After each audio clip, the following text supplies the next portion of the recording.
This is David with The Verge, and this is the iPad mini with Retina display. This is the tablet we've known was coming for 12 months, since Apple released the first iPad mini last year. But when Apple announced it this fall, the new 7.9-inch iPad came as a bit of a surprise.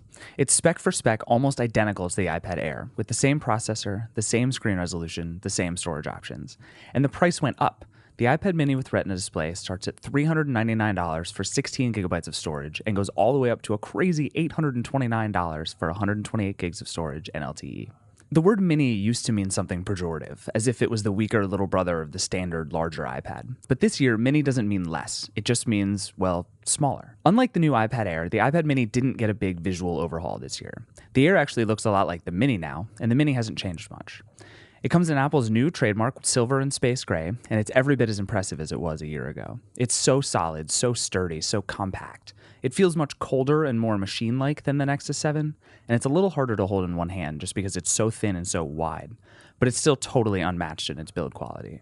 The Mini with Retina display weighs about 3/4 of a pound and it's 7.5 millimeters thick, thinner but slightly heavier than the Nexus 7, and actually imperceptibly heavier and thicker than last year's iPad Mini.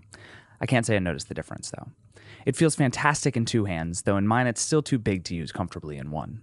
With the same metal housing, the same smooth back, and the same tiny bezels, the Mini looks the same as it always did. And then you turn it on. The Mini's new 7.9-inch 2048 by 1536 display is just ridiculously gorgeous. It's the same resolution as the iPad Air, but smaller, obviously, and its 324 pixels per inch is incredibly high. Incidentally, its pixel density is almost identical to the Nexus 7, which has an also beautiful 7-inch 1920 by 1200 display. The screen is beautiful and accurate. It makes reading more fun, games more immersive, and watching videos all the better, even if the 4:3 aspect ratio does lead to some pretty serious letterboxing. Together with the new super powerful A7 processor, the new screen really changes the way I think about the iPad mini. I could read for hours on the Mini or watch movies without ever really remembering I was looking at a small screen. This doesn't feel like a weaker, cheaper version of the 9.7-inch iPad anymore, just a smaller, lighter one. The A7 processor is crucial too, because powering a high-res display like that is hard.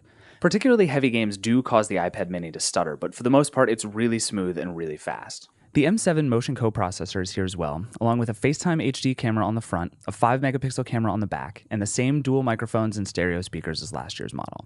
The new A7 is really the point, and it makes a huge, huge difference.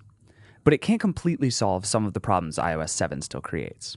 For all its power, the iPad mini with Retina display still stutters when you close an app using the 5-finger gesture. iOS 7 just doesn't feel like it's done for the iPad. I've had no huge, earth-shattering problems, but just too many tiny ones.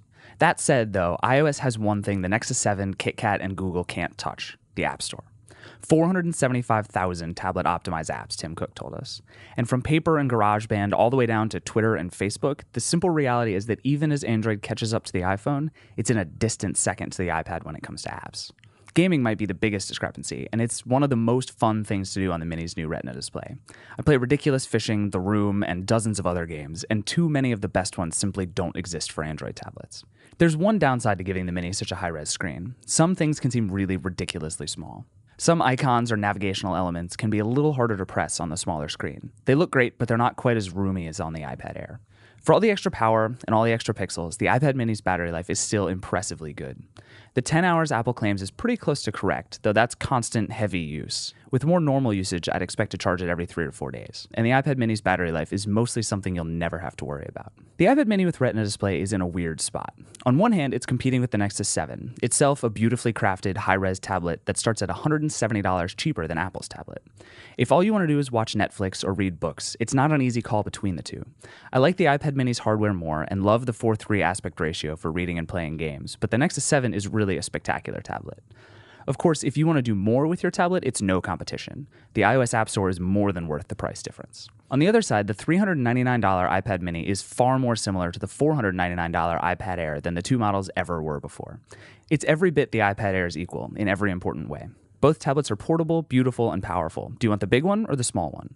No matter who you are or what you do with a tablet, you can't really pick wrong. And that might be the best thing about the iPad mini. There's not a single compromise anywhere. I think that's worth paying a little more for.